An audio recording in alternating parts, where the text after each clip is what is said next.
The 1947 Roswell incident brought the modern UFO phenomenon to worldwide attention. 70 years later, a biblically significant number, 2017, this phenomenon moved to a whole nother level. Why is it important to you? We'll talk about that this week on Skywatch TV.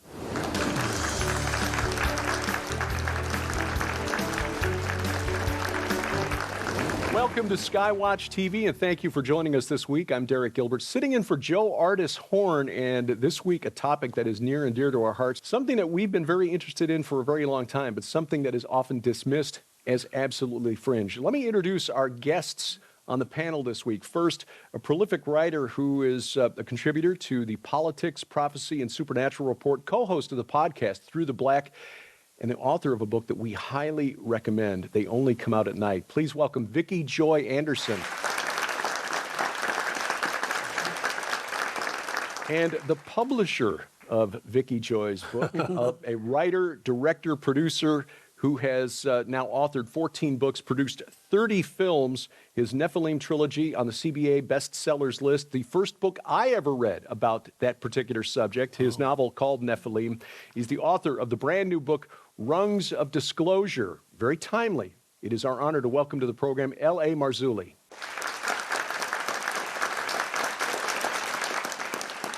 And I often joke, L.A., that it's your fault that I'm sitting in this chair. That Sharon and I have been brought into this whole milieu, as Tom Horn used to call it, because not only was that the first book on the subject of the Genesis 6 giants that I ever read, but 10 years ago at a Prophecy Watchers conference in Colorado Springs, as Sharon and I were looking for direction, you and your wife Peggy prayed for us in the speaker's room there at the conference, asking the Lord to show us a way to get into full-time ministry. And less than 6 months later, Tom Horn called and said, "Hey, how'd you like us to join us here in the Ozarks for this brand new venture?" So this gentleman is why we are here.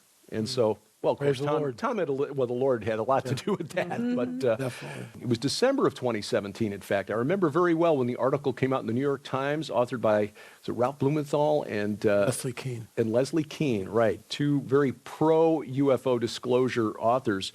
So this modern phase, or the new phase of the modern UFO phenomenon, has been ongoing now for 7 years. What motivated you to contribute your book, Rungs of Disclosure, to this dialogue? Well, because what we see, 2017 is the first rung on the disclosure ladder. I'm watching Tucker Carlson, which I used to watch on Fox News every night. And at the very end, on a Friday night, last segment of the show, Tucker comes on and goes, UFOs used to be the stuff of conspiracy theories, tinfoil hat wearing people, but maybe we shouldn't think that any longer. Commander David Fravor joins us tonight, former F-18 pilot. And there's Commander David Fravor. And he's like this. He's kind of like a deer caught in the headlights, like probably his first time on national TV. So he's a little nervous. So it's a triptych. It's Tucker, David Fravor, and over here is the tic-tac-shaped object, which, you know, and the flare gun, the whole deal. And the interview goes, and, you know, Fravor's a little nervous, like I said, but this guy, former F-18 pilot, stand-up guy, the best of the best of the best, trained observer. I mean, this isn't, you know, George Norrie's, which I've been on numerous times like you, but this is a whole different deal, whole different level. And Tucker asked him, what do you think this was? And he looks right at the camera. He says, whatever this was not from this earth. I about fall out of my chair when I saw that. That birthed the first book, UFO Disclosure. It also began the 10 DVDs that we did on the subject, but then it morphed into the Rungs of Disclosure.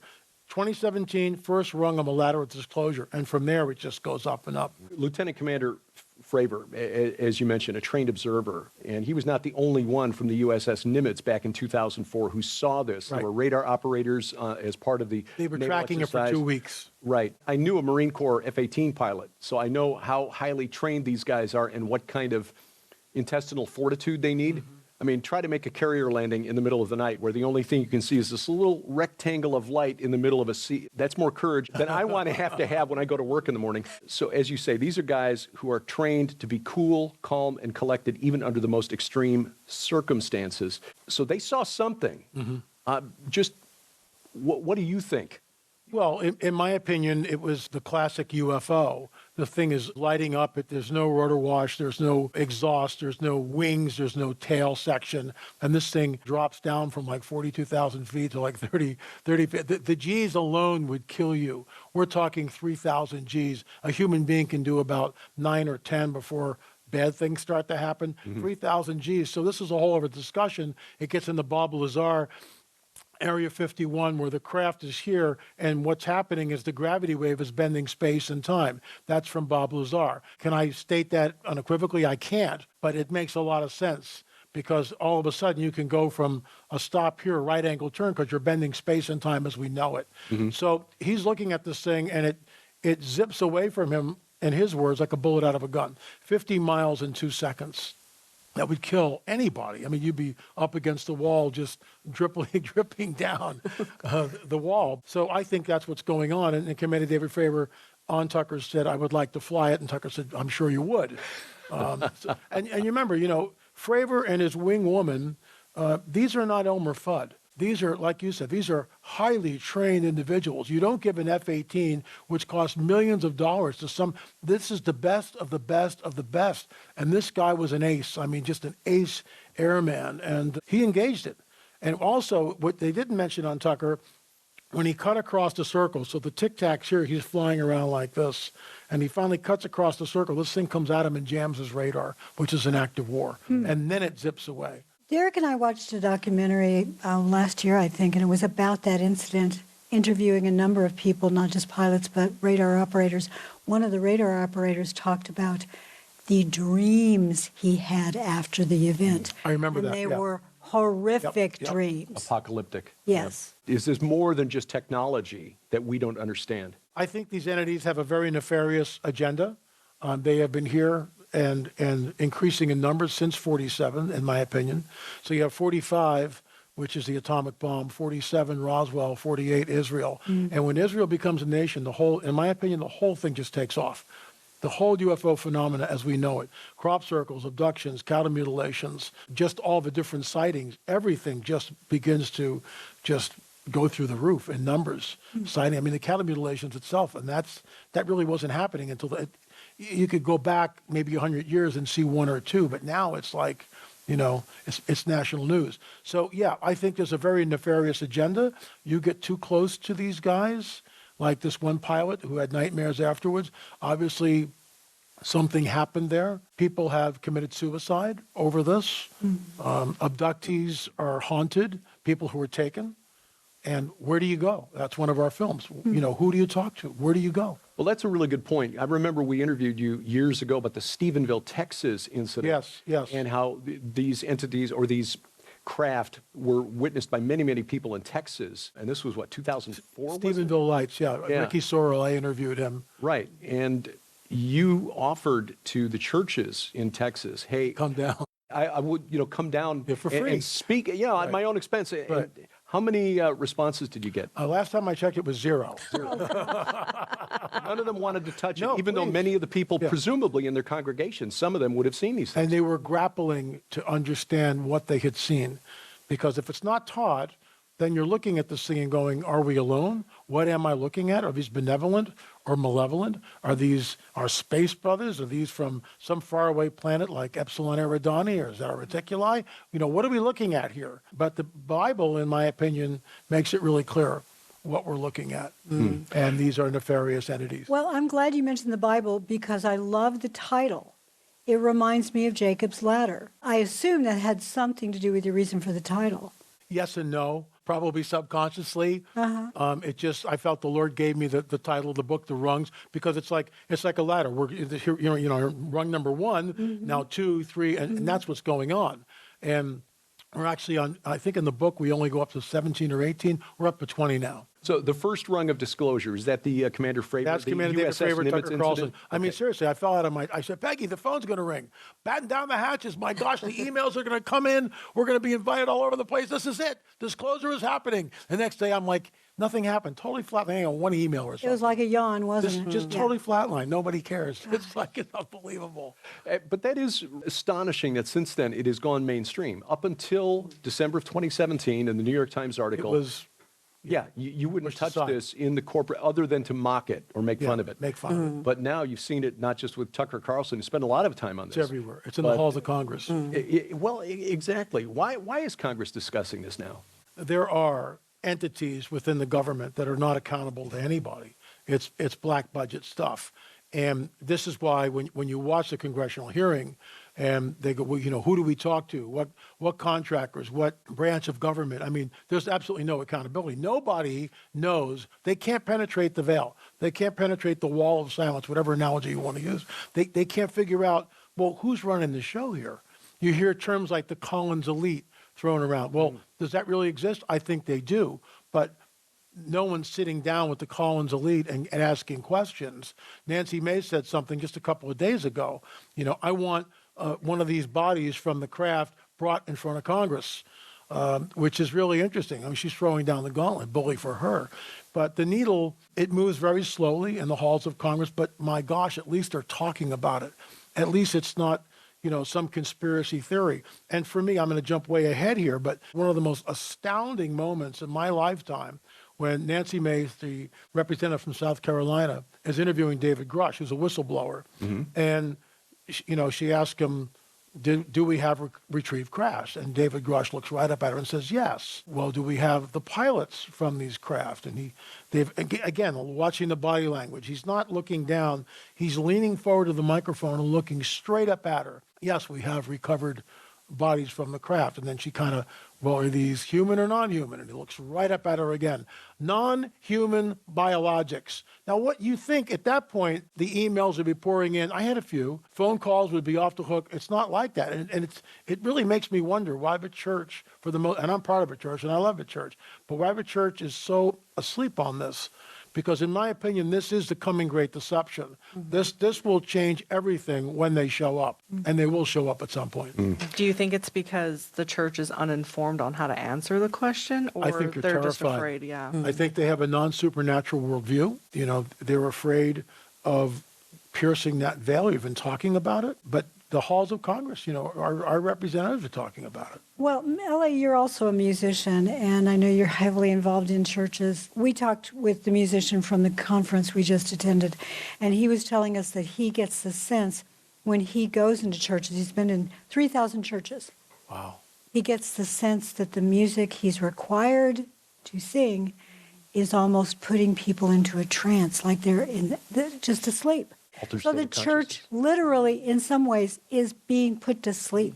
And the dichotomy between what's on the pulpit and what's in the pew, because if you, by a show of hands, asked how many people in this audience have had a paranormal or supernatural experience, have seen a UFO, have had sleep paralysis, you would have, I think, 50% at least. And I've done this at pastors and assistant pastors, look behind them and they go, oh my gosh. Yeah. Because 35% of the people, sometimes higher, have their hands raised. Well, ladies and gentlemen, you can support the ministry of Skywatch TV and our continued efforts to share the gospel of Jesus Christ throughout the four corners of the world and receive your very own copy of this urgent new work when you order the Rungs of Disclosure special offer. Not only does this incredible opportunity include L.A. Marzulli's new book, Rungs of Disclosure, but it also includes the Hybrid Age MP3 audio series on CD featuring Dr. Thomas Horn and Steve Quayle. But that's not all. Right now, this special offer also includes the legendary Official Disclosure MP3 audio series on CD, which is a value of $35 all by itself and features Dr. Chuck Missler, Gary Stearman, Michael Heiser, and so many more discussing the topic of alien activity all around the world through a biblical lens. Sold separately, these items hold a retail value of over $80. Yours now for your donation of only $45, which includes free shipping to all U.S. orders. But for a very limited time, you can upgrade your Rungs of Disclosure special offer to include the entire 10-DVD UFO Disclosure documentary series. Purchased separately, all of the items in the Rungs of Disclosure special offer with upgrade to include the entire UFO Disclosure 10-DVD documentary series would cost you over $280. Yours now for your donation of only $135, which includes includes free shipping to all U.S. orders. You can scan the QR code on your screen right now using the camera app on your phone for instant access to this special opportunity. You can also visit us at skywatchtvstore.com or call 1-844-750-4985 and ask for the Rungs of Disclosure or the Rungs of Disclosure with UFO Disclosure 10 DVD documentary series upgrade right now. By the way, another thing we want to tell you about is the Skywatch TV app. This is a way to guarantee we never get canceled because the Skywatch TV app for Roku, Apple TV, Amazon Fire Stick or Fire TV, iOS, Android, Amazon Kindle Fire phones or tablets brings all of our content right to you and bypasses the gatekeepers of big tech. You'll find links to all of those at our website, skywatchtv.com/app. We're talking with L.A. Marzulli about the book Rungs of Disclosure and the modern UFO phenomenon, which again kicked into high gear in 2017. Sharon and I, along with the late Dr. Michael Heiser and other friends of ours, we were in Roswell in 2017 for that 70th anniversary of the event. It was not a group of people trying to figure out how the aliens crossed the galaxy, but it was really a spiritual quest. We didn't see much in the way of a Christian presence. There was one church, God bless them, that had a tent on Main Street there, but we saw plenty of tarot card readers and healing crystals and so on. Why is this phenomenon more spiritual than it is physical? Really good question. I think that on the other side of the aisle, the New Agers are looking for something other than the biblical prophetic narrative. They're looking out to the Space Brothers. They're looking into, tarot cards, entities, channeling information. And this is what is rife, what I call the other side of the aisle, the non-biblical worldview. They are, and your palm reading, channeling, taking entities that come in, and all this is where they're entrenched. This is what they hold on to. And as a dispensationalist, as a Bible-believing Christian, when I'm invited to a New Age conference and start talking about, what we believe, people are, whoa, what is this? Because I believe we have the answers. And these people are looking at all these, channeling or tarot card reading or just whatever it is, Ouija boards, and all this stuff is real. All, remote viewing, absolutely real. All this stuff is real. And they're looking for answers. They're groping. And some of it is because in the churches, we have this non-supernatural worldview. So nothing happens. You go, you sit, you tithe, and you leave. You listen, and then you leave. Nothing ever happens. It's like one of the things I used to say at the church. When was the last time your church, after worship, just sat in the presence of the Lord and just let the Holy Spirit do what he wants to do? Well, that doesn't happen because we have our agenda.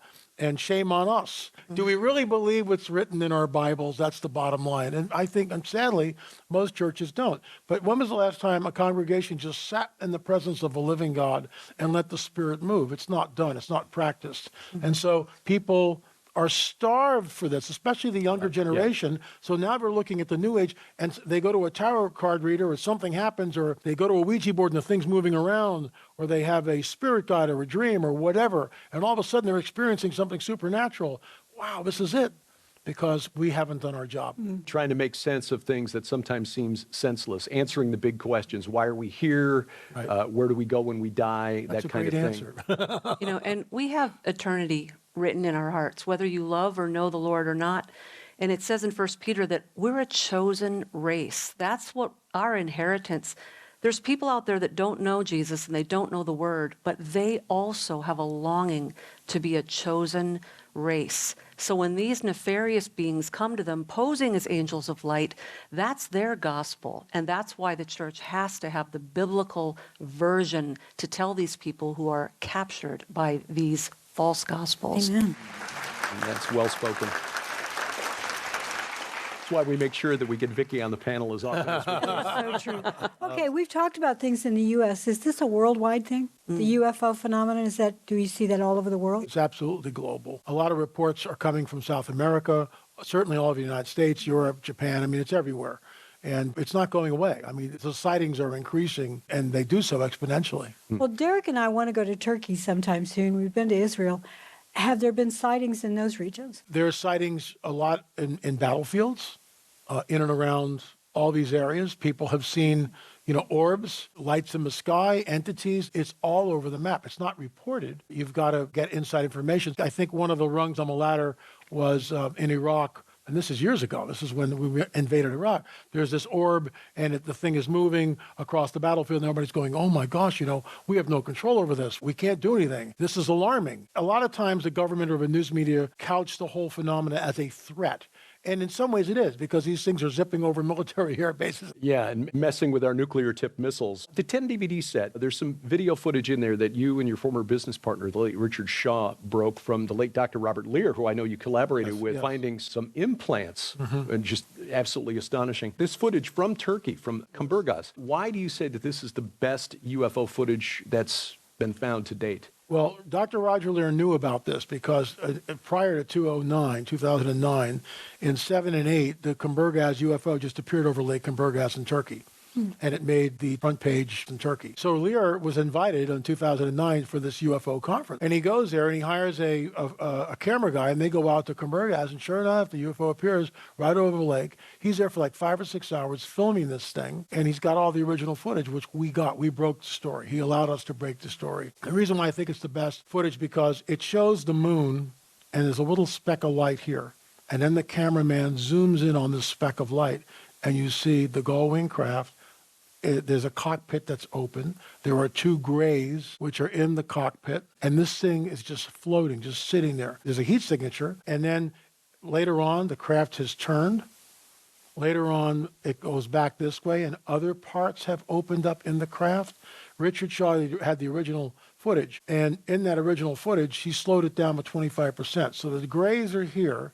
There seems to be something in front of the grays, perhaps a body laying on a table, and then there's an entity which is moving like this, in and out of the frames. When you slow it down by 25%, you can see it. So we believe, it's conjecture, that this whole thing was basically an abduction event. And it's on film. A lot of the UFO footage that you see, there's a light in the sky, and the light's making right angle turns and zipping around and then disappears. Okay, I get that. CE1, Close Encounters of the First Kind. This is a whole different deal. Not only do you see the craft, it's moving, and then you see the entities within the craft. And then, this is all at night. So now it's like 5:30 in the morning, and the sun's coming up, and the craft has descended over the lake. The running lights are on. I mean, it's just an astounding footage, and we had the original footage, and we were able to break that story. I think one of the questions people would have is, are these legitimate extraterrestrials? Are these fallen angels? Are these demons? Are these demons wearing meat suits, if you will? What are the grays, and what are the other entities involved in this? We've got 5 minutes left in the show, and this is a really complex answer. Excellent. I've written chapters, and the bottom line is this: Genesis 3:15. We know that there's going to be a seed war. When you go to 2 Kings and you see Elisha and Gehazi, and they're surrounded by the Syrian army, and Elisha says, "Open his eyes, Lord," and he kicks Gehazi out of the tent. Gehazi looks above the Syrian army. "I saw the chariots of fire." Now remember, in his vernacular, there's nothing in his lexicon for UFO, flying saucer. That wouldn't happen to the 20th century. So he's looking at this, and his grid system, "I saw the chariots of fire." A chariot is a moving object. That's what he knows. And fire, that's what illuminates. There are no electric light bulbs back then. So chariot of fire, what's a chariot of fire? And it's above the Syrian army. Those are the good guys. Look, the whole phenomenon is extremely complex, and I don't have all the answers, but I will tell you this. This is the coming great deception. And there was an ad in the 2024 Super Bowl, and it's called Hello Down There. It's 1 minute and 30 seconds. It's highly produced, millions of dollars just to do that ad, but it's 1 minute and 30 seconds. And in that, there are 4 points that they show: a diner in Texas, New York City, Paris, France, and somewhere in Japan. In other words, and people are on their cell phones, celebrity bacon diet in Texas, and then she's looking at the cat scratching the toilet paper. And meanwhile, a mile-wide UFO flies over the New York City skyline. It cuts to Paris, France, right over the Eiffel Tower. There's a mile-wide craft. No one's looking up. They're all on their tablets and cell phones. Same thing in Japan. Finally, the alien, by the way, with an elongated skull, which is another 3-hour conversation, hits a little button. Hello down there. And all the tablets change, hello down there, and they see the grays waving at them. Isn't it interesting when we have an Amber Alert, your phone goes off? So I'm not making this stuff up. And everybody, the people in Texas and Medina, they look up, people in New York, and the woman who's looking at her cell phone, when she looks up, her face is one of awe. She's like, almost like it's like a holy moment. And same thing when it cuts over to Paris, France, and then Japan. The bottom line is what they're saying in a minute and 30 seconds, it's a global event. They are telegraphing what's about to happen. And I believe this is the coming great deception. These are not our space brothers from some faraway galaxy. They are interdimensional entities. And you think about this, in the book of Revelation, it talks about a one-world government, a one-world religious system, which begs the question, how does that happen? And 2,000 years ago, that's an absurd statement. Now we can see the way we're already linked up like this. You have mile-wide craft appearing over the cities of the world. That changes the global paradigm instantaneously. Now what? And that's how all this comes to pass. And we're actually seeing some cults out there that are promoting the idea that that will be Jesus coming back That's what will happen. with the heavenly host. You mentioned Genesis 3:15. Explain the connection between that and the UFO phenomenon. It's a seed war. It's not taught in the churches. In fact, I have a conspiracy theory here. If you were going to keep one verse away from pastors coming up in seminary, that's the verse. Because if you don't know Genesis 3:15, when you get to Genesis 6, oh, it's a Sethite theory. And that's what people believe in. Genesis 3:15, the pre-incarnate Christ is in the garden. Adam and Eve are terrified, by the way. They know something has happened, but they don't know what. But they know that they are terrified. And then over here you have the dragon, the Nakash, the shining one, Satan himself, or whoever you want to, but Jesus says, pre-incarnate Christ says to the dragon, your seed, your offspring will be at war with the offspring of the woman. The one coming from the woman, the pro-evangelium, will crush your head, you'll bruise his heel. That's the entire biblical prophetic narrative. It's a seed war. Thank you, Gary Stearman, for teaching me this. But it's true. It's a seed war. And 3 chapters later, in Genesis 6, bam, the seed war erupts. And then it erupts at the Tower of Babel, Abraham and the 5 kings, Sodom and Gomorrah, the conquest of the promised land. And then Daniel 2:43. It says, their seed will mingle with the seed of men, but they will not cleave to them. I got this from Jim Williamson. The word cleave is a marriage. There is no marriage. They're just taking, which is exactly what we see today with the abduction phenomenon, which, by the way, is terrifying. Well, the seed war continues to this day, and it is central to Christian theology. You may not think it has anything to do with the UFO phenomenon, but that is one way it is being foisted upon us, as we are told our space brothers are returning to help us evolve to the next level. Speaking of the seed war and the mingling of the seed, are there hybrids walking among us today? Don't miss next week's program on Skywatch TV. Thank you for joining us and for watching as we keep watch. For Joe Artis Horn, I'm Derek Gilbert. This is Skywatch TV.